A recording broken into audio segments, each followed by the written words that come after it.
I'm speaking on behalf of Electronic Information for Libraries that works in libraries in developing countries, including 14 countries in Africa. We appreciate the goal of supporting authors that is behind the proposal of Sierra Leone, supported by Panama and Malawi, for a study on public learning right. However, based on our experience, we think that public learning right is an inefficient means of doing so. In developing countries, public learning rights raises particular challenges. First, as a tax on library lending, it appears to fly in the face of government policies in Africa that are investing in free, universal, quality education or working hard to increase literacy rates. Second, governments are already cash strapped and there is no guarantee that public learning right payments will not affect library budgets. Government grants to public libraries in Africa are already small, and libraries depend on donations from organizations like Book Aid International.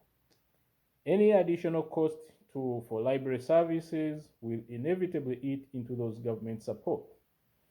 There is a risk that public learning right will become yet another cost pushed down to libraries and in turn to poor students and poor parents. In all cases, there is an opportunity cost because public money would inevitably be diverted away from other areas such as literacy programs or education. Third, public learning right is a convoluted way of supporting authors. The proposal lists grants, scholarships, and pensions as examples of public lending right payments. But all these can easily be achieved without establishing a public lending system.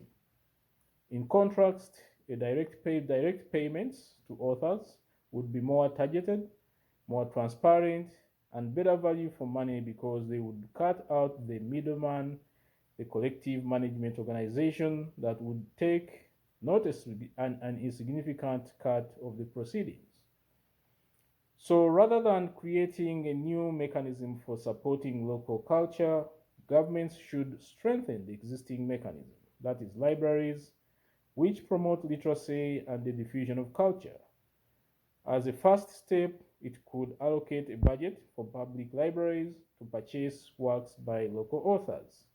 Mr. Chair, this issue is primarily a matter of cultural policy, and we believe it is better addressed at UNESCO rather than WIPO through copyright.